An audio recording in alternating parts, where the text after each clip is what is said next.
Artıq 10 il olar ki, heç bir efirlərdə iştirak etmədim. Çünki özümə qadağa qoymuşduq bunu. 10 il sonra mən doktor Kəmalə Quliyeva kosmetoloq olaraq Nail Naiboğlu'nun dəvətini qəbul etdim və bütün səmimiyyətimlə buradayam. Kəmalə Quliyeva hal-hazırda tamamilə həyatında böyük bir dəyişiklik eləyən bir insandır.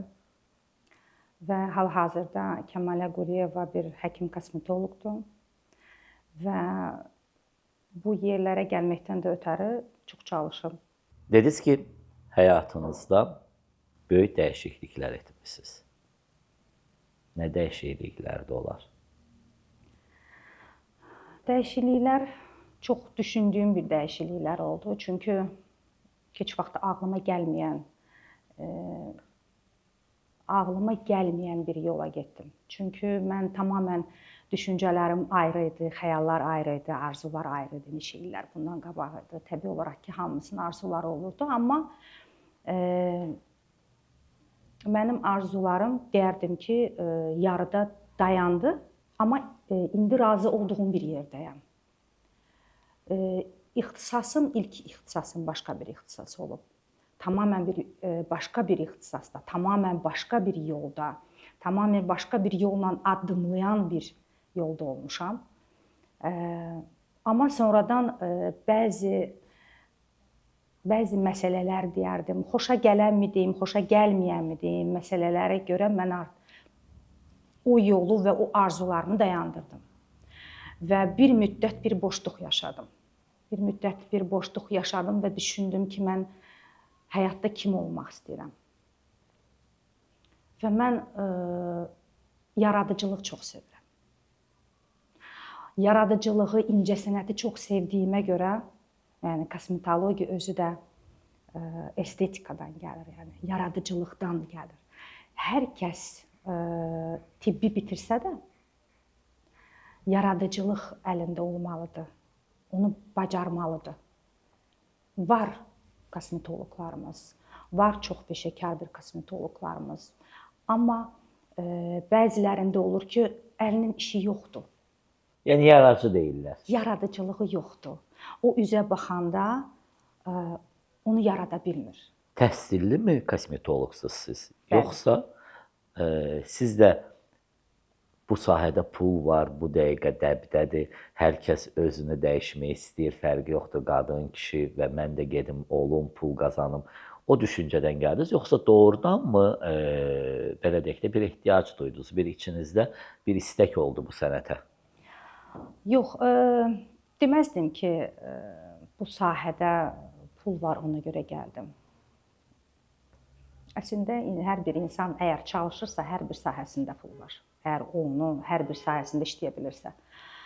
Mən yenə də deyirəm, mən yaradıcılığı çox sevdiyimə görə, incəsənəti çox sevdiyimə görə, yaratmağı çox sevdiyimə, təbii olaraq yaratmaq Allaha məxsusdur, amma yəni məcazi mənada. Və mən düşündüm ki, mən bu sahədə uğur qazana bilərəm. Yaxşı, yaradıcılığı sevən bir xanım. Bəs niyə onda bildiyim qədər siz model işləmisiniz, aktrisalıq fəaliyyətiniz olub. Bəs niyə onda buraxdınız, keçdiniz kosmetologiyaya? Bilirdim, sual verəcəksiniz mənə. Çünki bəzi problemlər oldu ailədə. Ona görə də...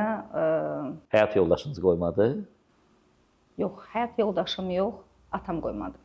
İcazə vermədi. Ona görə də bitirdim, yəni tamamilə uzaqlaşdım.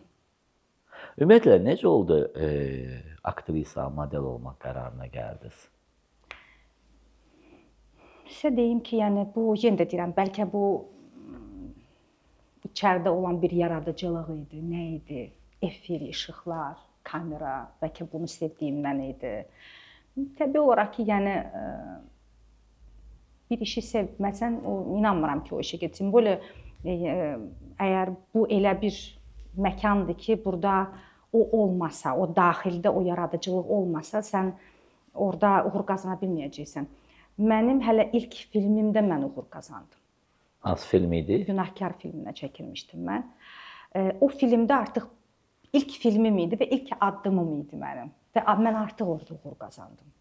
Amma təəssüflər olsun ki, bunu olmadı. Getmədim. Yəni qarşısı alındı. Qarşısı alındı, bəli. Qarşısı alındı, amma deyim ki, sizə yaxşı ki, qarşısı alındı. Yaxşı ki, qarşısı alındı. Mən hal-hazırda mən elə burada olmalıymışam. Mən bu vəzifədə olmalıymışam. Bu ixtisasın sahibi olmalıymışam və mən özümü çox axtardım. Yəni yenə də deyirəm sizə, mənim birinci ixtisasım tamam fərqli bir ixtisas idi. Nə ixtisası idi? Birinci ixtisasım mənim iqtisadiyyat idi. Müəyyən bir dövlət qurumlarında işləyirdim. Sonradan artıq incəsənətə meyləndim. Yəni mən özümü o yaşlarda, o cavan yaşlarımda mən özümü axtarırdım, amma və mən özümü tapdım. Əslində maraqlı həyat tarixçəniz var. Yəni bir qız başqa bir sahədə olur, dediyiniz kimi dövlət qurumlarında çalışır. Sonra nədənsə gəlir incəsənətə, aktrisalıq, modellik, indi kosmetologiya. Bəli. Və deyirsiniz ki, daxilimdə bir yaradıcılıq istəyi var idi. Ümumiyyətlə, ailənizdə, yaxınlarınızda incəsənətlə məşğul olan varmı? Yəni, bu keçibmi sizə, yoxsa siz tək bir simasız? Belə deyək ki, gözmuncuğusuz. Yox, tək sima deyiləm, yəqin ki, keçib. Bu yaradıcılıq hissi yəqin ki, keçib. Valideyndən ötürülüb. Amma ki, təbii olaraq ki, mən də tamamilə artıq mən başqa sahədəyəm. İxtisasını keçmiş bir sahədəyəm. 50-yə yaxın dövlət konqreslərində, seminarlarında iştirakçısıyam. Yəni təhsilli, peşəkar kosmetoloqam və yaxşı da ki, bugün mən buradayam. Çox sirli danışırsınız və bir söz dediniz ki, valideynlərimdən keçib ananız ya atanız incəsənət adamıdır, əgər sir deyilsə.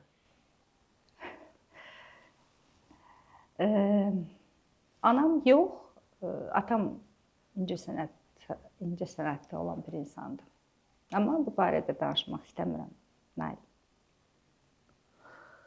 Mən də hörmətlə yanaşıram sizin istəyinizə və bu mövzunu bağlayırıq. Bugün bilirsiniz ki, kosmetologiya yanaşma çox fərqlidir. Və kosmetoloqlarla pasiyentlər arasında olan problemlərdən də xəbəriniz var. Çünki artıq sosial şəbəkədə belə çox tez-tez rastlaşırıq ki, getdi, problem yaratdı, alınmadı, fəsadlar verdi. Ümumiyyətlə, biz hardan bilməliyik ki, bu kosmetoloqa etibar edə bilərik üzümüzü? Özümüzü, belə deyək. Bəli, mən sizə deyim ki, çox bir çətin mövzudur. Əslində, kosmetologiya elə bir asan bir sahə deyil. Bəzən düşünürlər ki, nə var ki, burada iynədir, üzdür də, çəkəcəm vitamini, vuracam üzünə. Yox, üzdə sinirlər var, yəni üz iflici ola bilər. Yəni o qədər fəsadlar ola bilər ki. Çoxsu deyir, nə qədər insan öyrəndikcə o sahədən qorxmağa başlayır. Çünki o sahənin çətinliklərini görəndə, o sahədə baş verəcək fəsadları görəndə artıq qorxmağa başlayırsan. Amma bəziləri təbii olaraq ki, bunun barmaq arası var. Deyərdim ki, çoxluq təşkil edir. Təəssüflər olsun ki, çoxluq təşkil edir ki, bu sahədə problemlər yaranır. Mən həmişə ümumiyyətlə öz pasiyentlərimə də deyirəm ki, getdiyiniz yerə diqqət edin. Etdiyiniz proseduru araşdırın. Bu prosedur nədir? Məsələn, bəzisi botoks bilmir nədir, bəzisi dolğu bilmir nədir. Botoksa dolğu deyir, dolğuya botoks deyir. Yəni şükür Allah, indi internet var. Yazın deyirəm ora. Botoks nədir? Necə olmalıdır? Dolğu nədir? Necə olmalıdır? Bunun fəsadı nə ola bilər? Araşdırın. Kimin yanına gedirsiniz, araşdırın. Hansı prosedur edəcəksiniz? Araşdırın. Yəni gözü yumulu, qiyməti aşağıdır, çox ucuzdur deyib də getməyin. Çünki nə qədər çox ucuza qaçarsınızsa problemləriniz o qədər olacaq. Demək ki, çox ucuzun hardasa bir nəyisə var. Nəsə var ki, orada ucuzdur. Belə çıxır ki, siz bağlı kosmetoloqsuz. Olar. Bəylərə xidmət göstərirsinizmi? Yox, bəylərə xidmət göstərmirəm. Niyə? Bu bəylər nə ediblər sizə ki, bax siz onlara belə deyək də qəbul eləmirsiniz? Yox, bəylər heç nə eləməyib, amma ki, yəni getdiyi kosmetoloqlarımız var, yəni bəylərimiz də xidmət göstərirlər, özlərinə çox gözəl, yəni qulluqlar eləyirlər. Sadəcə bəlkə bilmirəm, istəmirəm. Həmkarlarınızla aranız necədir? Çox yaxşı. Yəni heç bir həmkarımla aramda heç bir problemim yoxdur. Ümumiyyətlə ünsiyyət var mı? Məsələn, incəsənət aləmində belədir ki, aktrisa ilə, müğənni ilə dostluq eləyir və yaxud da ki, ümumiyyətlə bir-birləri ilə danışmırlar, görəndə görmədin kimi özlərini göstərirlər. Sizdə necədir? Yəni üzə gəlirsinizmi? Ümumiyyətlə tanıyırsınızmı Azərbaycandakı kosmetoloqları? Bəli, tanımağını tanıyıram, amma hamısını deməzdim tanıyıram. Peşəkar kosmetoloqlarımız var ki, təbii olaraq ki, tanıyıram. Amma çox vaxt seminarlara gedəndə, yəni mənim tanımadıqlarım, məsələn, mənlə gəlirlər, görüşürlər, Kəmalə xanım falan, amma yəni mən onu tanımasam da tanınmış kimi özümü göstərirəm. Çünki kosmetologiyada mən bir brend yaratdım. Kokteyl Monika. Gəlin bu barədə danışaq. Bəli, Kokteyl Monika. Monika adı həmişə çox vaxt mənə sual verirlər ki, niyə Monika qoymusunuz adını? Biraz bu Kokteyl Monikada da problemlər yarandı məndə. Problemlər deməzdim, çox böyük ajotaj oldu. Çox həkimlərimiz zəng elədi mənə. Onun texnikasını bizə de, onun tərkibini bizə de, onu necə eləyirsən, bizə də de, biz də eləyək. Düzdür, mən vermədim. Niyə vermədim? Simiclik elədiniz? Yox, simiclik deməzdim. Bunu mən yaratmışdım. Və çox gözəl də deyim sizə ki, həm xeyir gətirdi mənə, həm də həqiqətən də məşhur oldu. Bununla bağlı mən mükafatlandırmada da iştirak elədim Kokteyl Monikanın yaradıcısı kimi və hal-hazırda da yəni Kokteyl Monikanın yaradıcısı kimi tanınıram. Nədir bu? Yəni baxın, Kokteyl Monika yalnız və yalnız vitaminlərdən olan bir cavanlıq prosedurudur. Yəni cavanlıq dolğudurmu yoxsa? Yox, sadəcə vitaminlərdir. Bizim də xanımlarımız ümumiyyətlə mən özüm də onun tərəfdarıyam ki, daha çox vitaminlərdən istifadə etsinlər. Bəli, elə bir yaş var ki, məsələn, xanımlarımız var ki, gəncdir. Onun dolğuya ehtiyacı yoxdur. Amma gedir ona dolğu eləyirlər. Onun botoksa ehtiyacı yoxdur, amma ona botoks eləyirlər. Xanımlar var ki, məsələn, daha çox vitamin eləsək, onun qüsuru daha da yaxşı aradan qalxa bilər. Ehtiyac yoxdur məsələn dolğuya. Onu bəylər eləyə bilərmi? Bəli, bəylər də eləyə bilər. Bu dəri cavanlaşmasıdır. Dərinin zədələnmiş dərinin strukturunun bərpasıdır. Kəmalə xanım öz üzünümü deyim, simasını deyim, kimə etibar edir? Ancaq özümə. Özünüz özünüzə prosedur edirsiniz. Bəli, bəli. Özümə. Çətin deyil ki bu. Yox, çətin deyil. Yəni mən artıq peşəkar bir həkiməmsə və kosmetoloqamsa, deməli mən öz üzümü tanıyıram və mən hara nə edəcəyimi çox gözəl bilirəm. Kəmalə xanım, yeni aktrisa eləmək fikriniz olarmı nə vaxtsa? Yox, heç vaxt. Yəni təklif gəlsə? Heç vaxt. Mən sənətimi çox sevirəm. Çox. Yəni bayaq ona görə dedim sizə ki, mən yaxşı ki bu günləri mən bu sahədəyəm. Artıq neçə ildir bu işlə məşğulsunuz? Artıq 7 ildir. Amma bu 7 il ərzində ilk dəfədir haqqınızda veriliş çəkilir. Bəli, mən sonuncu dəfə artıq deyərdim ki, sizə bir 8-9 il olar. Bəlkə də birazdan 10 il olacaq uşaq. O sənətdən getdim. Biraz özümə gəldim və mən yenə də bayaq dedim sizə ki, başqa bir səmtə yönəldim. və heç vaxt heç bir verilişə çıxmadım. Heç bir intervyu vermədim. Yazanlar oldu, çağıranlar oldu və hal-hazırda da yenə də deyirəm, illərlə də yazanlar verilişlərdə çağırır, televiziya verilişlərində çağırır, dəvət alır. Yəni amma mən özümə söz vermişdim ki, mən heç vaxt çıxmayacağam efirə. Çünki həm tam bir istədiyim bir vəziyyətə gələndən sonra, yəni ki, mən artıq peşəkar bir həkim kosmetoloqam və mən artıq özümü təqdim edə bilərəm. Yəni mən 1 il, 2 il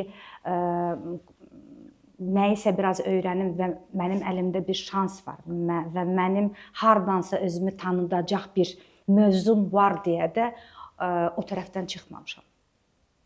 Mən nə vaxt buna hazır olacağam, mən nə vaxt peşəkar olacağam, mən nə vaxt istədiyim bir səviyyədə bir olacamsa ixtisasıma görə və mən artıq onda çıxacağam. Və keçmişimlə yox. Bugün mən kiməm, hansı sənətdəyəm, ixtisasım nədir, bugünkü həyatımın mövzusu nədir, o mövzu ilə çıxacağam. Keçmişimlə yox. Keçmişinizə baxanda nəyi silmək istəyərdiniz?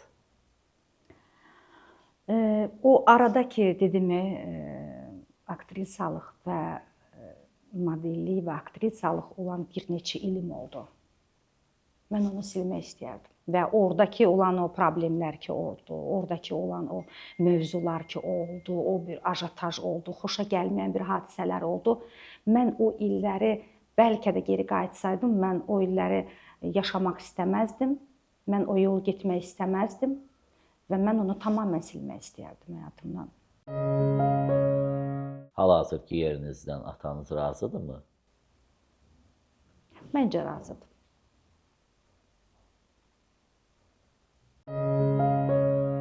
Ailəniz, yəni həyat yoldaşınız qəbul edirdimi? Yəni sizin bir aktrisa kimi parlamağınızı? Yox, mən onda ailəli deyildim. Mən ikinci dəfə ailə qurmuşam. Mənim o ərəfələrdə ayrılmışdım ilk həyat yoldaşımdan. Niyə? Səbəb nə idi? Xəyanətmi? Ümumi bir mövzu. Ümumi mövzu, hə? Hər şey var idi içində.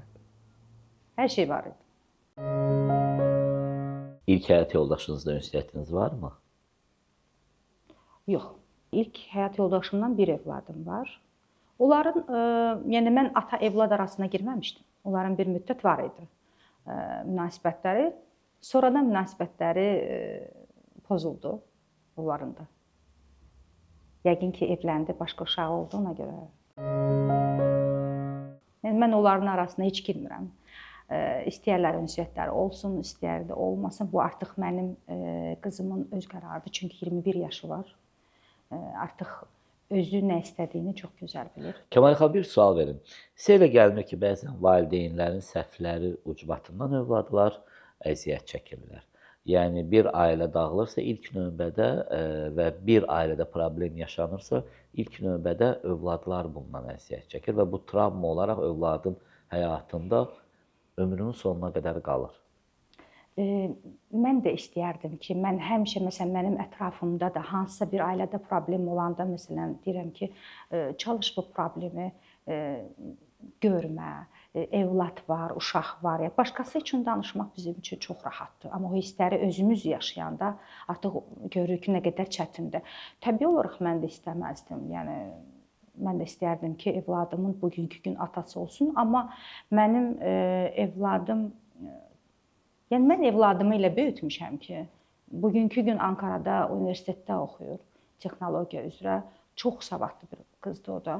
Yəni onu mən düz deyə, yəni ata hər zaman lazımdır, amma mən çalışdığım qədər ona həm ata, həm ana olmuşam. Yəni həm ana, həm ata olmuşam ki, o əziyyəti çəkməsin. Təbii olaraq ki, hər bir uşaq yenə də atasızlıq çəkir. Mən istəməzdim ki, ailələrdə problemlər olsun, amma ki artıq bir həyat yoldaşı, yəni iki həyat yoldaşı bir-birindən tamamilə uyğun gəlmirsə, mənə elə gəlir ki, O uşağa da təbii olaraq ki, onun gözünün qabağında nə bilim söz-söhbətlər falan filan təbii olaraq ona o daha çox travma verir. İkinci ailənizdə övladınız varmı? Bəli, 2 dənə övladım var. Maraqlıdır.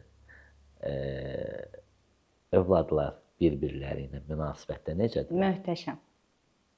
Möhtəşəm. Yəni seçim qoymurlar. Heç bir.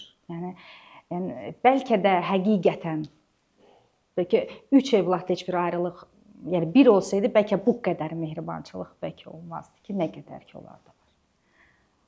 Mən əslində çox xoşbəxt bir anayam və çox xoşbəxt bir qadınam, bunu da sizə deyim. İstədiyim sahədəyəm. Bəs bir övlad kimi xoşbəxt övladsınızmı? Yox. Deyiləm. Niyə? Mən uşaqlıq, çox ağır uşaqlıq travmalarım var. Mən yaşamadıqlarımı, mən çalışdığım qədər uşaqlarıma onu yaşadıram ki, mənim uşaqlarım mən yaşadığımı yaşamasın. Eyni fikirdəyik. Mən də hər zaman onu deyirəm. Deyirəm, görmədiklərimi övladlarıma göstərməyə çalışıram. Bəli, bəli, mütləq. Qoy mənim övladım onu yaşasın. Amma bir evlad olaraq yox. Bizdə məndən imtina elədilər.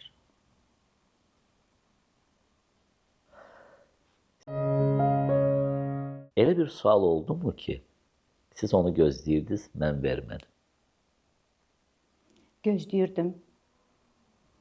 Yox, mən sizin o bəzi suallarınızı gözləmək istəmirəm.